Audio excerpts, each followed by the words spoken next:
Hi, and welcome. You're listening to the X22 Report. My name's Dave, and this is episode 651, and today's date is April 26, 2015, and the title of this episode is The Current Economic Collapse News Brief. Now, before I get started, I just want to make an announcement. I have started a new channel called X22 Report Spotlight. A lot of you probably already heard already. I placed my first interview on there with David Morgan. Now, when I was recording that with David Morgan, everything was perfect, but it seems that I didn't have the proper selections made in the software. I worked it out with tech support. I know this first interview is choppy. I've done many tests after that, and it seems that it's working fine now. So going forward, we should have a lot better interviews with the sound quality being better, and I'll try to make improvements as I go along. And thank you for everyone for bearing with me, and I'm just trying to make this the best I possibly can. Let's get right into the economic collapse news. Now, we understand that Greece is continually working with the ECB, and they're scrambling and trying to figure out how they can possibly pay the next payment. And we see right now that the Greek government issued a decree last week which called the local government to transfer excess cash to the central banks so that Athens would be able to pay their pensions. And this was like basically a very soft type of capital control, but we can see right now that they're going after more and more of the money because they just don't have it right now. And right now what we're seeing is that the country is looking at those people who owe debt, those small debtors, and they're going after those who have about maybe 200 euros, around that. They're going after them, and they're confiscating and taking control of their bank accounts.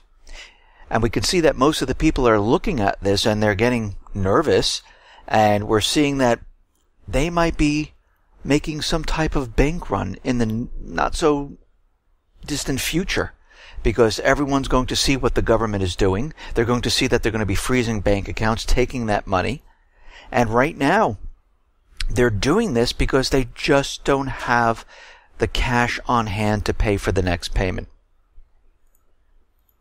Now, out in Afghanistan, we understand that the United States Armed Forces is going to never leave Afghanistan. Right now, there is missing money. The Pentagon cannot account for about $1 billion in Afghan reconstruction. The missing money was part of the relatively small amount of Afghanistan spending that was routed directly to military officers in a bid to bypass bureaucracy and rush the construction of urgently needed roads, bridges, schools, hospitals, water treatment plants, and other essential infrastructure. About 70% of the $100 billion of the United States has spent to rebuild Afghanistan. So we went into Afghanistan under false pretenses. We waged war there. We destroyed the infrastructure, then we used the taxpayers' money to rebuild the entire country. And now there is money missing. The Department of Defense could only provide financial information relating to the disbursement of funds for SERP projects totaling about $890 million, 40% of the approximately $2.2 billion in the funds. So right now, they can't find the other money. And it seems like in all these countries, money just seems to go missing, and nobody can account for it. Like in Yemen, they can't find those weapons that are worth $500 million. We see Russia is out there, and they are building a railroad that's going to bypass Ukraine. Russian railway CEO announced the plans to build a new railway in the south, bypassing Ukraine completely, going to the southeastern portion of Ukraine. NATO, right now, as we understand, is trying to get into Ukraine, and we understand NATO, US, Poland, and many other nations are helping Ukraine. And we know that Ukraine is building up, and they're going to launch a major offensive. A controversial Ukrainian website published personal information about enemies of the state. Guess what? It appears to have been run by NATO Cyber Center in one of the Baltic states.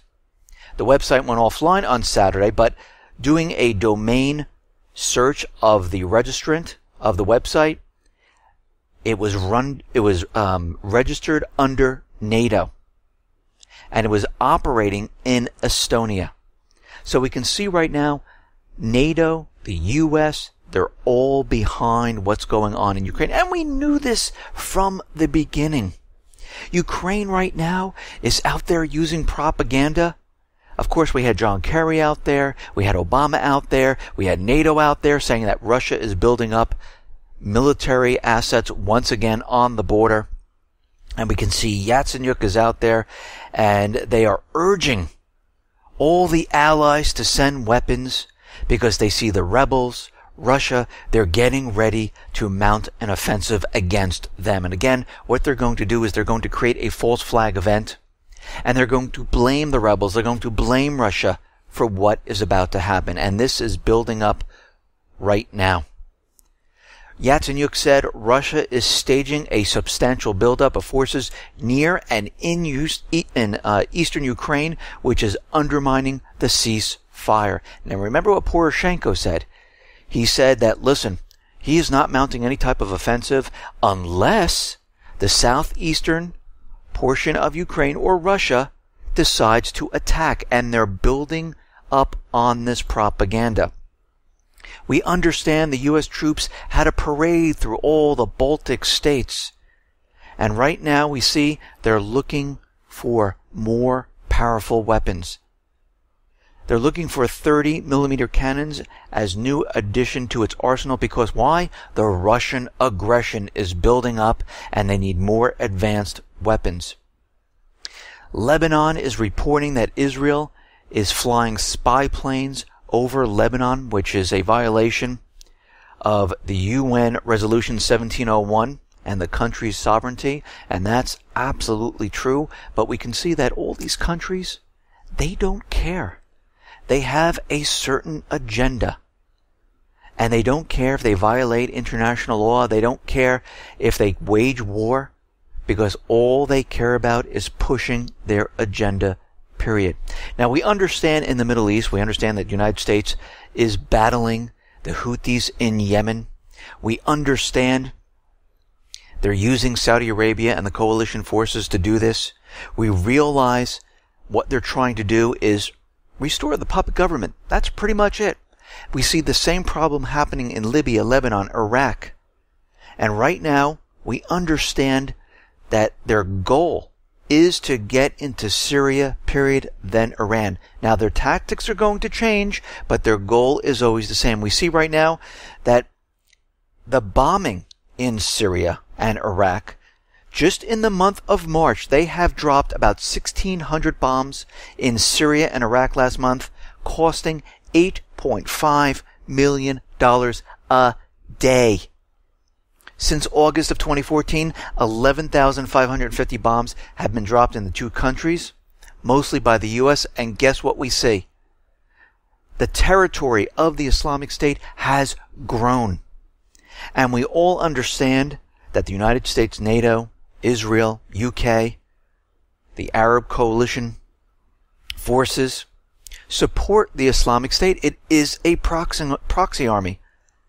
They are increasing in gains and hold their power with every bombing the United States places in Syria and Iraq. It is not stopping them, it's advancing them to different areas, and they're expanding their territory. They are destroying oil fields, they're destroying infrastructure, they're firing and saying it's an accident, and they're firing on the Syrian military. This is definitely a proxy war, and we understand that Assad is out there saying, I've been looking at this, and the United States, UK, Israel, the Islamic State, they're not fighting them. They're working with them. So basically, the United States is the Air Force for the Islamic State. And we knew this all along. And it's continuing non-stop. The White House is still putting out propaganda day after day. The latest was, yes, Russia hacked into the White House. They accessed Obama's unclassified email. And if you notice, it is always Surface attacks. They never go deep because we know this is not from Russia. It's not from North Korea. It's not from China. It's an inside job. They just want to hit the surface to make everyone believe that it is another country. Because let me just say, if these advanced actors were going to actually do a cyber attack, they would go deep into the system and they wouldn't access public information like addresses and phones. They would go to the meat and they would get classified information. What would be the purpose of doing a surface attack? It makes no sense. But White House officials said no classified networks have been compromised, of course, and that the hackers had collected no classified information. Those familiar with the investigation said that in both the White House and State Department cases, all signs pointed to Russia, but we have absolutely no evidence whatsoever. Now, what's very interesting is that the House just passed CISA, or CISPA, they're all one and the same, and now it's in the Senate. If you notice, they're continually bringing this up because they're pushing agenda. That's it, period, the end. That's all they're doing. And we see right now their warnings are flying out of the government. And again, they are definitely getting ready to push something forward. Now, it could be a false flag event coming very soon, or they're trying to push maybe arming TSA officers, pushing a budget. But I see that we're getting very, very close to the collapse situation, and we see right now the warnings are out there. The Transportation Security Administration has issued a classified warning about a potential attack by the Islamic State over the weekend against targets in the United States. The essence of the warning, according to a source, is that the Islamic State plans to attack on U.S. soil. In response, TSA deployed its recently formed Visible Intramodal Prevention and Response Teams, VIPER for short, to various locations, and now we see more officers from TSA going to bus stops, to sporting events, and basically they're using this to push more security out into the public. Now, why is that? Because they understand the collapse is coming. They realize they need more of these forces out there. And we still have the authorization for war pending in Congress. They might be getting ready to do something to push this through, to say, listen, we need to go ahead and stop the Islamic State once they attack here in the United States. And we have to understand, the Islamic State now has raised the flag in Yemen. Now, of course, they had a photograph showing the Islamic State saying, we are here. We see a picture of about 10 of them. And this is someplace in the desert. It was from a video. And again, it's a small little group. It could have been taken anywhere. It's absolutely meaningless. The point of it is that in the authorization for war, the U.S. government can go anywhere the Islamic State is. So if they can push the authorization for war through by having some type of an event here in the United States, they can go ahead and attack Yemen using the authorization for war. This is what they're trying to do at this point. We see the FBI has been intercepting chatter and other intelligence information, which is beefing up law enforcement authorities all over the place.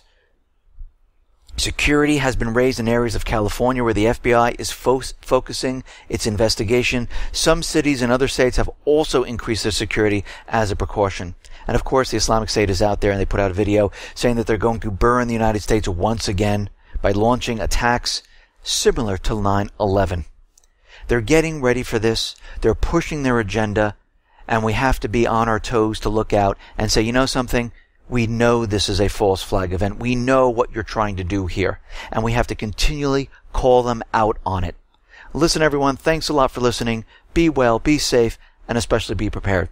Thanks a lot.